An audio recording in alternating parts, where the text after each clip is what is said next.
चीन का एक आदमी 165 सालों तक जिया, 165 सालों तक। अब उससे किसी ने सवाल पूछा कि भैया आपकी लंबी उम्र के राज क्या हैं? तो उसने दो राज बताए।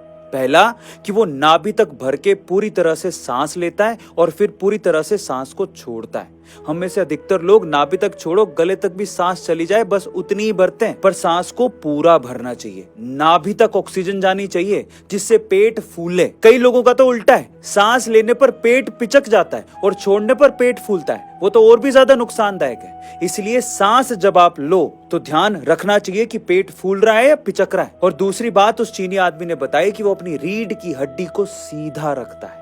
अब दोनों बातें दिखने में मामूली लगती है, लेकिन प्राणायाम में यही सिखाया जाता है, लंबी सांसें लेना और रीढ़ की हड्डी को सीधा रखना। ये कहानी उनके लिए है जो बहुत नशा करते हैं।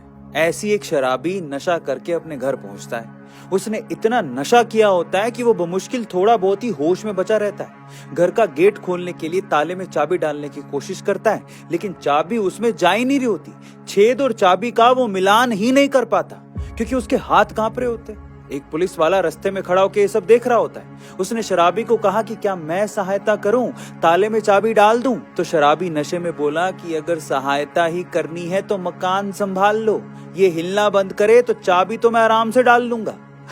ऐसी हर एक नशेड़ी को यही लगता है कि वो नहीं कांप रहा, उसका मकान कांप रहा है। जैसे जैसे तुम्हारा नशा बढ़ता है ना, तुम्हारा शरीर ही नहीं तुम्हारी चेतना भी इसी तरह से कांप रही होती है। इससे पहले कि तुम अपनी बेहोशी के चलते इस जीवन के रहस्यों को भेद ना सको, इसमें चाबी ना डाल सको, ये सब छोड़ दो, सही रहेगा। हमारे जल्दी बूढ़े होने और जल्दी मरने के पीछे का सबसे बड़ा कारण है हमारे सांस की लंबाई। एक आम आदमी नॉर्मली 10 अंगुल की सांस अंदर लेता है और 12 अंगुल की सांस बाहर फेंकता है।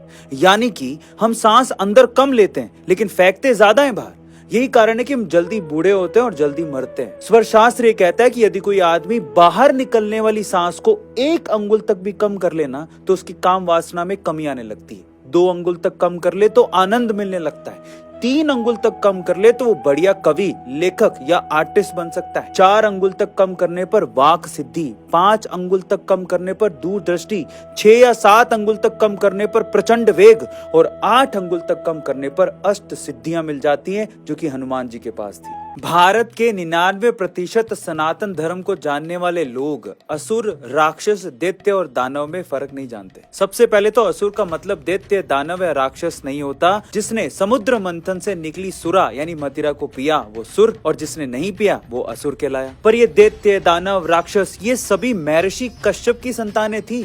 दैत्य कश्यप और दिति के पुत्र थे। आदित्य यानी कि देवता कश्यप और अदिति के पुत्र थे। दानव कश्यप और धनु के पुत्र थे और राक्षस कश्यप और सुरसा के पुत्र थे।